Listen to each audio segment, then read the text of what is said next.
Good afternoon and welcome to Matters Financial and Geopolitical from a Frontier. I trust the weekend was fantastic.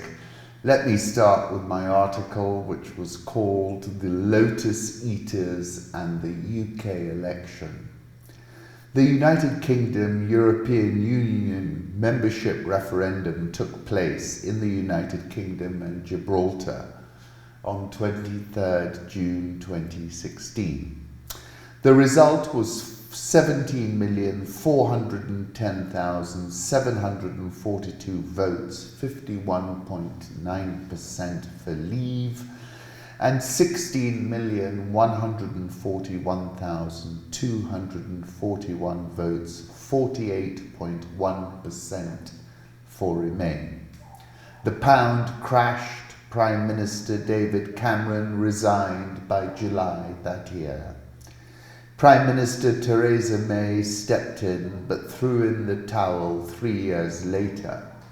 And now Boris Johnson is Prime Minister, leading the charge towards an election on Tuesday, 12th December, where Boris is seeking a decisive mandate against Jeremy Corbyn. Courage, he said, and pointed toward the land. This mounting wave will roll us shoreward soon. The Lotos-Eaters is a poem by Lord Tennyson.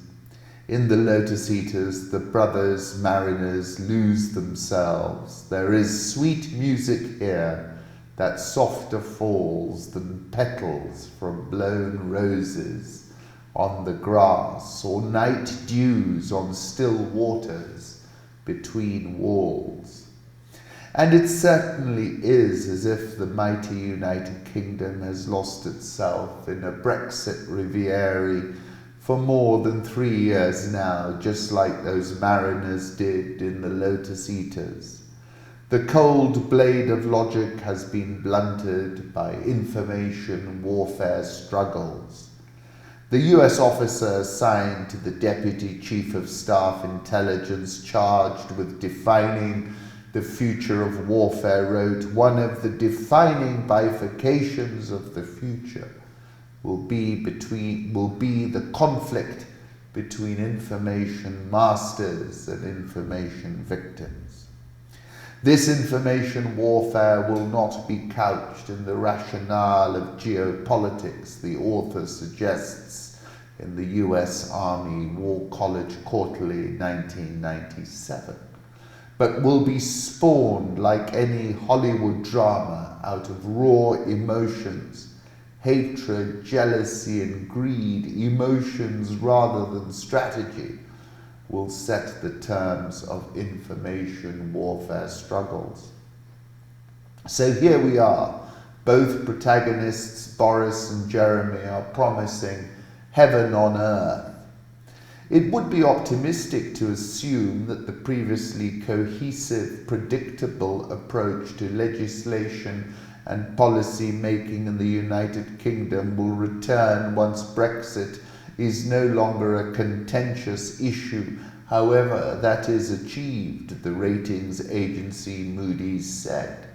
Moody's said Britain's £1.8 trillion of public debt, more than 80% of annual economic output, risked rising again, and the economy could be more susceptible to shocks than previously assumed.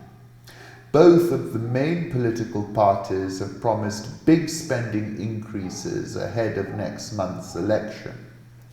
In the current political climate, Moody's sees no meaningful pressure for debt-reducing fiscal policies. Moody's said the increasing inertia and at times paralysis that has characterized the Brexit-era policy-making process showed how the UK's institutional framework has diminished.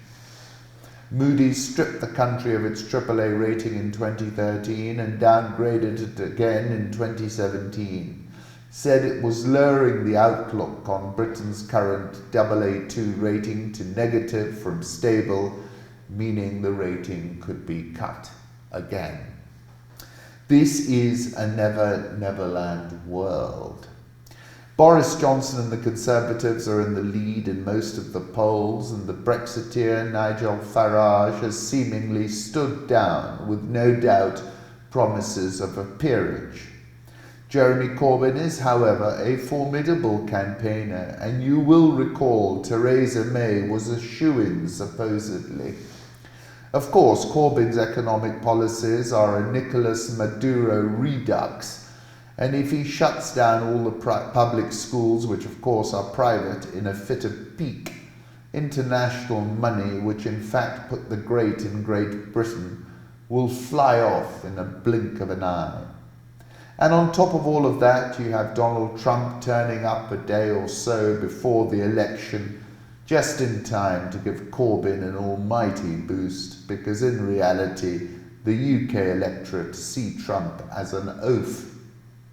Meanwhile, lurking behind the curtain stage left are the likes of US businesswoman Jennifer Arcuri, who has accused Boris Johnson of brutally casting her aside like some one-night stand and leaving her heart broken since he became Prime Minister and the controversy over their 4-year relationship became public.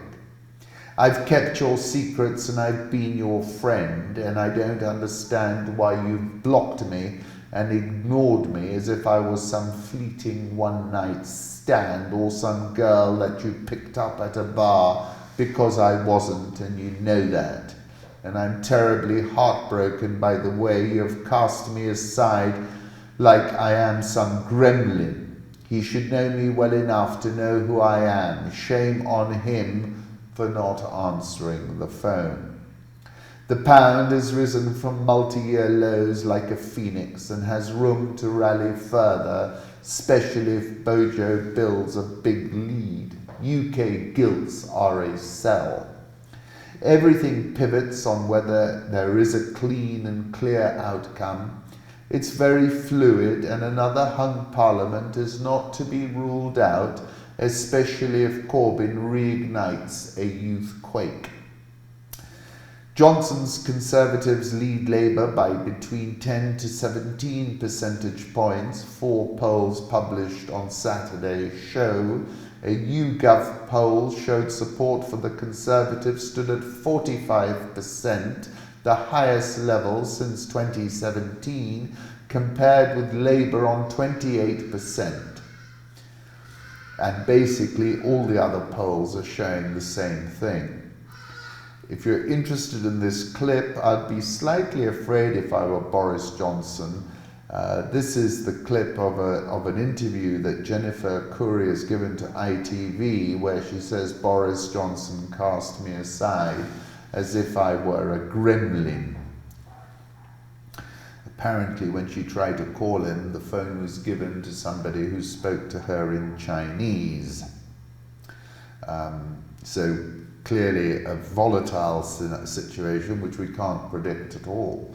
UK 10-year gilt, this is from TradingView. I'm bearish about it, notwithstanding the fact that we've had a Wizard of Oz world in the global bond markets, and the pound here has risen from multi-year lows like a phoenix. We're last at 129.27, and it will rally further, particularly if Bojo continues to trend higher.